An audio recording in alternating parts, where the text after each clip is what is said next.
Math 12 chapter number 2 functional limits review exercise का question 5 पढ़ेंगे। Recognise in the following as explicit or implicit functions and express the implicit function as explicit function if possible। Part 1 हम करेंगे x cube plus 2xy is equal to 5x square minus 3y। अब इस question के अंदर हमें सबसे पहले ये बताना है कि जो हमें फंक्शन दिया हुआ है ये इम्प्लिसिट है या एक्सप्लिसिट है, और अगर ये इम्प्लिसिट है तो फिर इसको एक्सप्लिसिट में चेंज करना है अगर पॉसिबल है तो, क्योंकि सारे जो फंक्शन होते हैं वो इजीली चेंज नहीं कर सकते हम एक्सप्लिसिट फंक्शन के अंदर। तो सबसे पहले हम पार्ट 1 को सॉल्व करते हैं। क्वेश्चन है x cube plus 2xy is equal to 5x square minus 3y। अब इस क्वेश्चन के अंदर आप देखें कि x और y जो है वो कंप्लीटली मिक्स है एक दूसरे के अंदर, जबकि जो एक्सप्लिसिट फंक्शन होता है वो clearly y is equal to f of x इस फॉर्मेट में लिखा होता है। मतलब एक तरफ y लिखा होता है और बाकी जो दूसरा वेरिएबल है x वो राइट साइड पे पूरा लिखा होता है। तो ऐसे फंक्शन को हम एक्सप्लिसिट कहते हैं। अब ये फंक्शन देखें x और y इन्वॉल्व हैं एक दूसरे के अंदर, इसका मतलब है कि ये इम्प्लिसिट फंक्शन है। अब ये इम्प्लिसिट फंक्शन है, इसको हम एक्सप्लिसिट फंक्शन कैसे बनाएंगे? सबसे पहले हम क्या करते हैं कि ये जो y के टर्म्स हैं, सेकेंड टर्म और ये जो लास्ट टर्म है, इसको हम लेफ्ट हैंड साइड पे लेके आएंगे। तो ये हो जाएगा 2xy और ये माइनस का 3y इस तरफ आएगा तो प्लस का 3y हो जाएगा। बाकी राइट साइड पे बचेगा 5x स्क्वायर और ये 3 क्यूब एक्स क्यूब जो है वो इस तरफ आएगा तो माइनस का एक्स क्यूब हो जाएगा, और ये 2xy इस तरफ ऑलरेडी पड़ा हुआ है। अब देखें जो लेफ्ट साइड पे इस पे y जो है वो कॉमन आ रहा है तो बाकी बचेगा 2x प्लस 3। y हमने कॉमन ले लिया और जो राइट साइड है उस तरफ हम सेम लिखेंगे 5x square minus x cube. अब y के साथ ये पूरा ब्रैकेट मल्टीप्लाई हो रहा है, इस तरफ जाएगा तो डिवाइड हो जाएगा। तो ये हमारा इस तरीके से हो जाएगा कि y is equal to 5x square minus x cube upon 2x plus 3। अब आप देखें ये पूरा फंक्शन जो है वो इस तरीके से आ गया है, y is equal to f of x की फॉर्मेट में आ गया है। तो इसका मतलब है पहले ये फंक्शन इम्प्लिसिट था, इसको हमने एक्सप्लिसिट के अंदर चेंज कर दिया है। तो ये हो गया इसका आंसर। पार्ट 2 है 3y is equal to 5x square minus 3x। तो क्वेश्चन है 3y is equal to 5x square minus 3x। अब ये फंक्शन जो है पहले भी हमने पढ़ा है कि जो एक्सप्लिसिट फंक्शन होता है वो होता है y is equal to f of x format में, और यहाँ पर हमें जो क्वेश्चन मिला हुआ है वो भी बिल्कुल इसी फॉर्मेट में लिखा हुआ है।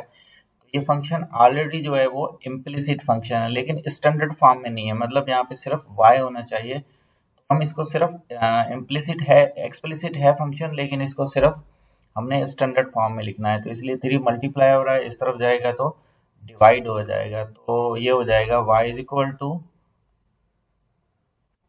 5x square minus 3x upon 3।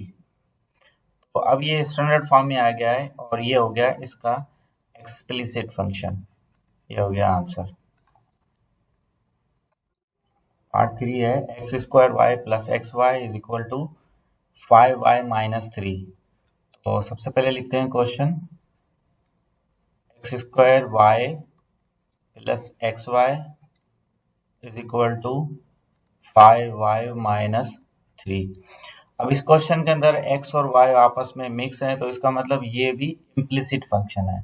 तो इसको एक्सप्लिसिट बनाने के लिए हमने इसको लिखना है y is equal to f of x.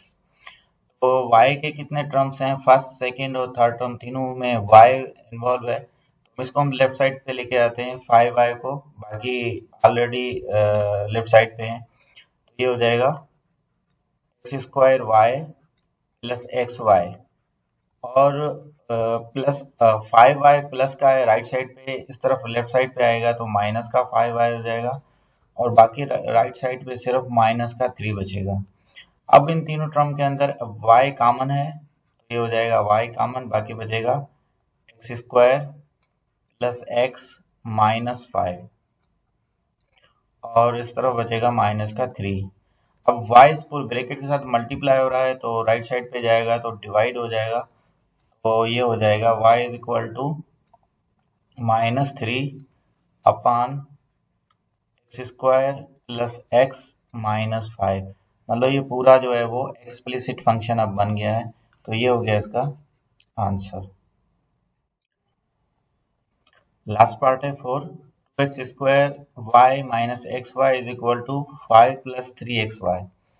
सबसे पहले हम लिखते हैं question 2x square y minus x y is equal to 5 plus 3xy। अब ये क्वेश्चन जो है ये भी क्लियरली इम्प्लिसिट फंक्शन है, क्योंकि x और y जो है वो आपस में मिक्स है इसके अंदर। तो इसको हम अब एक्सप्लिसिट बनाने के लिए इसको हम लिखेंगे y is equal to f of x format के अंदर। तो सबसे पहले देखें, फर्स्ट में भी y है, सेकंड में भी है, और लास्ट टर्म में भी y है। तो सबसे पहले हम लेके आते हैं इसको लेफ्ट हैंड साइड पे, तो ये हो जाएगा 2x square y minus x y, और 3xy इस तरफ आएगा तो ये भी हो जाएगा माइनस का 3xy, और बाकी राइट साइड पे बचेगा ओनली 5। अब ये देखें, ये माइनस का 1xy और ये माइनस के 3xy, तो सबसे पहले इसको सिंप्लीफाई कर लेंगे तो ये हो जाएगा 2x स्क्वायर y और माइनस का 4xy इज इक्वल टू 5। अब इसके दोनों के अंदर y कॉमन है तो ये हो जाएगा y कॉमन ले लिया हमने, तो बाकी अंदर बचा 2x square minus 4x is equal to 5। तो y मल्टीप्लाई हो रहा है ब्रैकेट के साथ, तो हम इस तरफ राइट साइड पे लेके आएंगे तो ये हो जाएगा y is equal to 5 upon 2x square minus 4x। अब ये हो गया एक्सप्लिसिट फंक्शन। इसको अगर हम फर्दर अगर कॉमन लेके लिखेंगे तो ये इसको इस तरीके से भी हम लिख सकते हैं। अगर 2x हमने कॉमन ले लिया तो बाकी बचेगा x माइनस 2। तो ये हो गया हमारा जो है एक्सप्लिसिट फंक्शन, मतलब इम्प्लिसिट फंक्शन था, हमने इसको एक्सप्लिसिट में कन्वर्ट कर दिया है। ये हो गया आंसर।